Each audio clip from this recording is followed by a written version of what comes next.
Dans la sourate 60 verset 12, le Tout-Puissant s'adresse en ces termes, aux prophètes.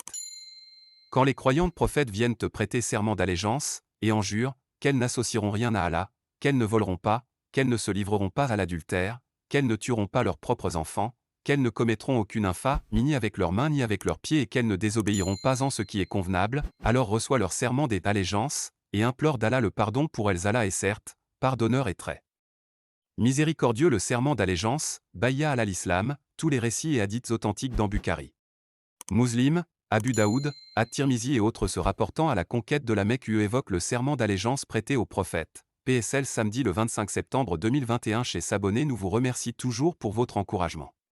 Nous vous invitons à partager la vidéo.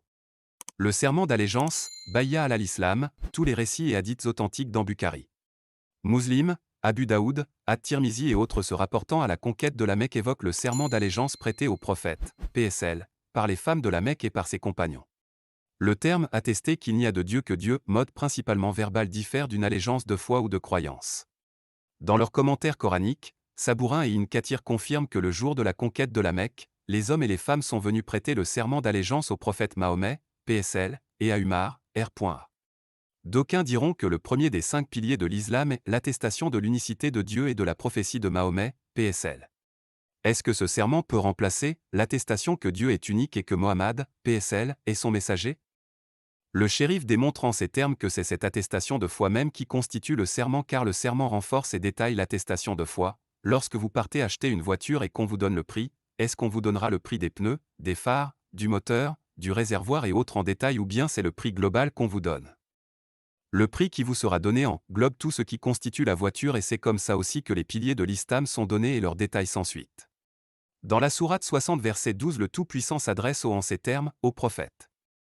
Quand les croyantes prophètes viennent te prêter serment d'allégeance, et en jurent, qu'elles n'associeront rien à Allah, qu'elles ne voleront pas, qu'elles ne se livreront pas à l'adultère, qu'elles ne tueront pas leurs propres enfants, qu'elles ne commettront aucune infamie ni avec leurs mains ni avec leurs pieds et qu'elles ne désobéiront pas en ce qui est convenable, alors reçoit leur serment d'allégeance, et implore d'Allah le pardon pour elles. Allah est certes, pardonneur et très miséricordieux. Certains de nos religieux, grands diplômés universitaires, prétendent que le verset ne concerne que les femmes, mais heureusement les hadiths, nous avons eu autre choix. Comme cela est confirmé par ce hadith, Ubadah ben As-Sami, qui avait participé à la bataille de Badr et était l'un des délégués à la nuit du serment d'Al-Aqaba, rapporte, entouré d'un groupe de. Enfin, celui qui commet une transgression que Dieu tient cachée son cas revient à Dieu, soit qu'il lui pardonnera, soit qu'il le punira, cela dépend de sa volonté, après cela nous prêtâmes serment d'allégeance. Dans le Sahih Bukhari tome I page 58 numéro 18 et le Sahih Muslim page 182 numéro 3223. Dans la sourate 60 verset 12, le Tout-Puissant s'adresse en ces termes, aux prophètes.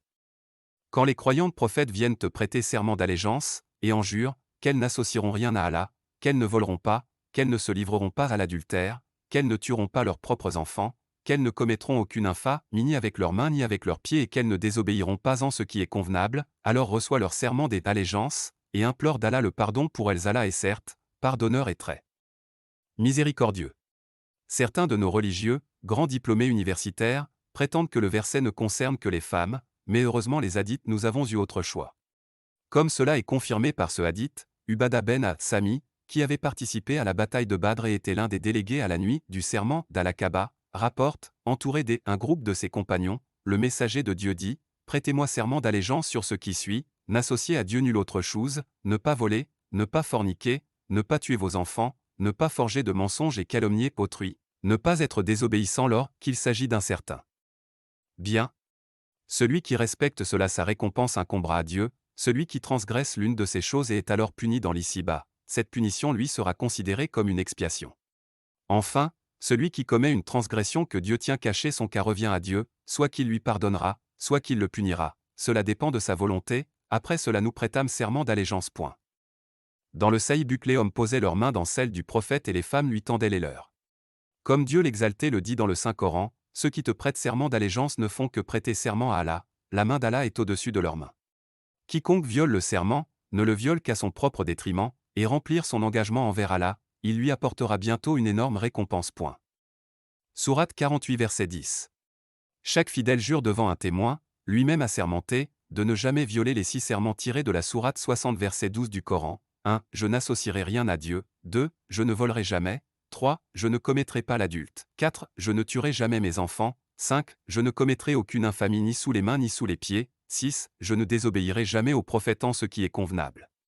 Personne ne peut être musulman s'il ne reconnaît pas l'unicité de Dieu sans l'associer avec qui ou quoi que ce soit. Le musulman doit s'engager à ne pas voler la voiture en volant, il causera du tort à son prochain. De même qu'aucun homme ne voudra surprendre sa femme avec un autre homme et qu'aucune femme n'aimera surprendre son mari avec une autre femme. L'islam nous exige de ne pas forniquer, mais plutôt d'être fidèles et de nous marier ou de nous abstenir. En adhérant à l'islam, tu t'engages à ne pas forniquer. Harry Tommy page 58 numéro 18 et le Sahih Muslim page 182 numéro 3200.